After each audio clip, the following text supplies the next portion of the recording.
சொல்லு அம்மா. இன்னைக்கு என்னம்மா சமையல்? பூண்டு குழம்பு தான் வச்சிருக்கேன், வாமா பாப்போம். நல்லா நல்லெண்ணெய் ஊத்தி நல்ல சின்ன வெங்காயம் பூண்டு போட்டு வச்சிருக்கேன். நல்லா சூப்பரா வந்திருக்கு, வாசனையா இருக்கு. இது வீடியோ எடுத்திருக்கோம், போடுறோம், பார்த்துட்டு கமெண்ட் பண்ணுங்க. பூண்டு குழம்பு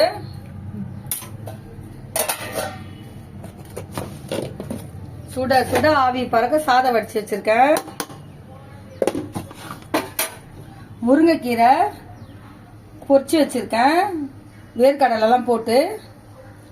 முட்டை அவிச்சு வச்சிருக்கேன், கழுங்கு வேக வச்சு வச்சிருக்கேன். சாப்பிட்டோன்னே சாப்பிட மாதுளப்பழம் ஜூஸ் வச்சிருக்கேன். ஹெல்த்தியான லட்டு செஞ்சு வச்சிருக்கோம். 2வது பேட்ச் வேணும்ன்றவங்க ஆர்டர் பண்ணிக்கோங்க. வாட்ஸ்அப் நம்பர் கமெண்ட்ல கொடுக்குறோம். வாங்க நண்பர்களே, எல்லாம் சுட சுட தயாரா இருக்கு, சாப்பிடலாம்.